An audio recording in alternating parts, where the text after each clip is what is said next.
ಈ ಧರ್ಮಸ್ಥಳದ ವಿಚಾರದಲ್ಲಿ ಕನ್ಫ್ಯೂಸ್ಡ್ ಆಗಿ ಅಲ್ಲೋಲ ಕಲ್ಲೋಲವಾಗಿರುವಂತ ನಮ್ಮ ಸಮಾಜವನ್ನ ಈ ಜರಡಿ ಅನ್ಕೊಳ್ಳೋಣ. ಸೊ ಈ ಸಮಾಜ ಅನ್ನುವಂತ ಜರಡಿನ ಒಂದಷ್ಟು ಜನ ಹೊರಗಡೆಯಿಂದ ಫಂಡ್ ಮಾಡಿ ಕುತಂತ್ರಗಳನ್ನ ಮಾಡಿ ಸುಳ್ಳನ್ನ ಹೇಳಿ ಚೆನ್ನಾಗಿ ಅಲ್ಲಾಡಿಸ್ತಾರೆ. ಸುಳ್ಳಿನ ಮೇಲೆ ಸುಳ್ಳನ್ನ ಹೇಳ್ತಾ ಹೇಳ್ತಾ ನಿಧಾನವಾಗಿ ಇವರು ನಮ್ಮ ಮಲ್ಕೊಂಡಿದ್ದಂತ ಸಮಾಜವನ್ನ ಜಾಗೃತರನ್ನಾಗಿ ಮಾಡ್ತಾರೆ. ಸೊ ಈಗ ನಮ್ಮ ಸಮಾಜದಲ್ಲಿ ಟೋಟಲಿ 2 ಗುಂಪುಗಳಿದೆ. ಈ ಕಲಬೆರಕೆಗಳಿಗೆ ಸತ್ಯ ಯಾವುದು ಸುಳ್ಳು ಯಾವುದು ಅಂತ ಲಾಜಿಕಲ್ ಆಗಿ ಥಿಂಕ್ ಮಾಡುವಂತ ಕೆಪಾಸಿಟಿ ಇರೋದಿಲ್ಲ.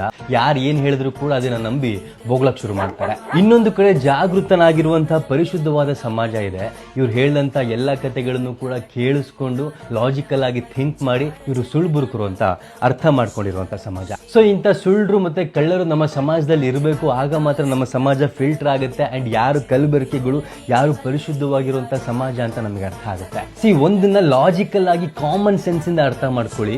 ಯಾರ ಹತ್ರ ನಿಜವಾಗ್ಲೂ ಸಾಕ್ಷಿ ಇದೆಯೋ ಅವರು ಸೋಷಿಯಲ್ ಮೀಡಿಯಾದಲ್ಲಿ ಕುತ್ಕೊಂಡು ವಿಡಿಯೋ ಮಾಡೋ ಅಗತ್ಯ ಇಲ್ಲ. ಯಾವ ನನ್ನ ಮಗನಿಗೂ ಕೂಡ ಅವರು ಆನ್ಸರ್ ಮಾಡೋ ಅಗತ್ಯನೂ ಇಲ್ಲ. ಅವ್ರ ಹತ್ರ ಇರುವಂತ ಎಲ್ಲಾ ಸಾಕ್ಷಿನೂ ಕೂಡ ಅವರು ಕೋರ್ಟಿಗೆ ತಗೊಂಡೋಗಿ ಕೊಡಬಹುದು. ಯಾರು ತಪ್ಪಿತಸ್ಥ ಅಂತ ಪ್ರೂವ್ ಮಾಡಬಹುದು. ಆಮೇಲೆ ಬಂದು ನಿಮ್ಮೆಲ್ರಿಗೂ ಹೇಳ್ಬಹುದು ಇವನೇ ತಪ್ಪು ಮಾಡಿರೋದು ಅಂತ. ಅಂಡ್ ಬಹಳ ಮುಖ್ಯವಾಗಿ ಯಾರಾದ್ರೂ ನಿಮ್ಮ ಧರ್ಮದ ಬಗ್ಗೆ ಮತ್ತು ನಿಮ್ಮ ಸ್ಥಳಗಳ ಬಗ್ಗೆ ಮಾತಾಡಿದಾಗ ನಮ್ಮ ಧರ್ಮದ ಬಗ್ಗೆ ನಮಗೆ ಗೊತ್ತು, ಸ್ವಲ್ಪ ಹೋಗಪ್ಪ ಅಂತ ಹೇಳಕ್ ಕಲಿತೆ.